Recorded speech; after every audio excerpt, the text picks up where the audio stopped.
So let's talk about type checking. The notion of checking changes from language to language, but we need to have a consensus on what is type checking before we can see how we can accomplish type checking. So overall, all the languages, no matter how they are implemented, they resort to some notion of types, and which falls into two broad categories. First of all, a type is classified as a set of values and some operations on those set of values. So a type is a combination of values with operations that are possible on those values.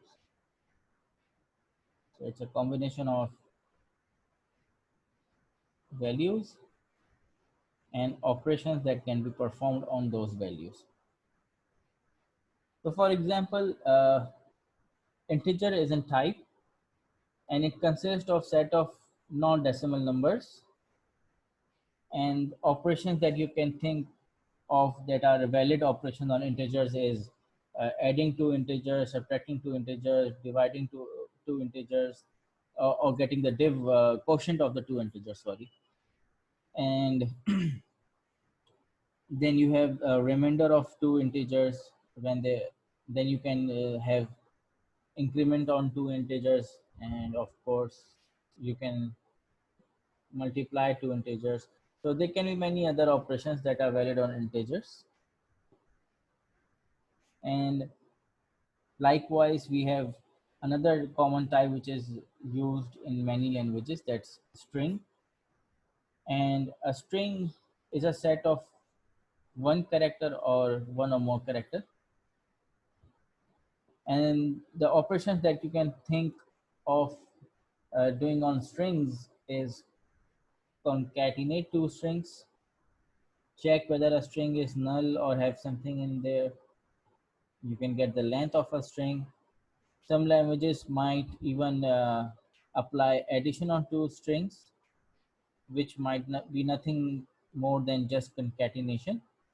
So S3 will be concatenation of S1 and S2. So addition might also be valid. And nowadays, some modern languages even implement minus on some strings, in which they return the difference of the two strings. And so you can think of any operations that are valid on string, and this is this definitions or these operations that are valid on string is dependent on language, depends on language.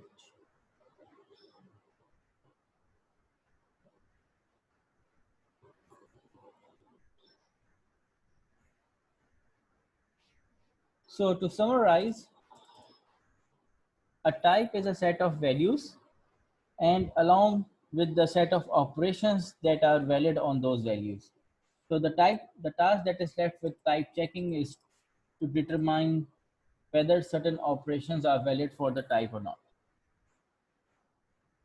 And we can classify classes as a modern notion of type, but some languages might not see classes as a type. They might consider classes as a separate notion.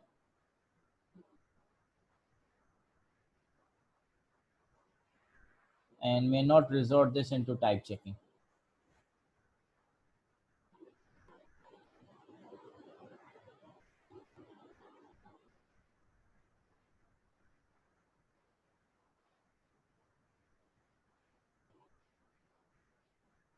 So some languages might not see classes as user-defined types. So from your OOP class, you might recall some definition of classes, such as that a class is a user-defined type. So so that definition may be valid for some languages, but not all languages. Some languages might consider classes as a separate notion. They might have a separate mechanism to check class inheritance and everything that comes with that notion of classes. So you need to be wary of this when designing a compiler. So before we go on further, uh, I have a question here, and the question is, what is the type of R1, R2, and R3? And this is assembly code, okay? So I'm telling you here that this is assembly code, and the question is, okay, what are the types of R1, R2, and R3?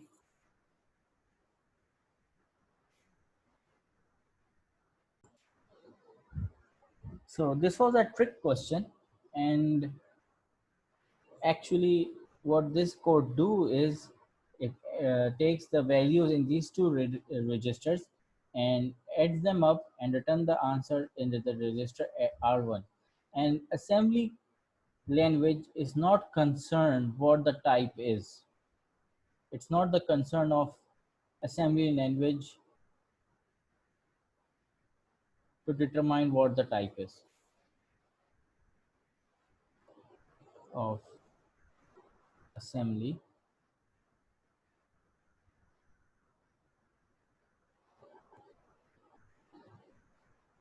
to know types.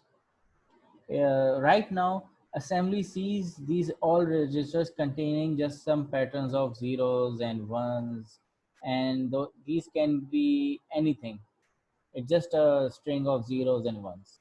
And they can be integers, they can be doubles, they can be two's complement, they can be floating point representation of a number or an exponent, or they can be strings. And the assembly language is least bother what it is. It will just add these two registers and return the answer in register R1. And in C language, uh, and it rests upon the shoulders of type checking to see whether we are adding an integer or with a function pointer, or we are adding two integers, because the assembly for these two is exactly the same. There's no difference in their assembly, so assembler is not going to do that for you. So it's the task of type checking to see whether by the time it has translated the code that the operands and the are valid or not.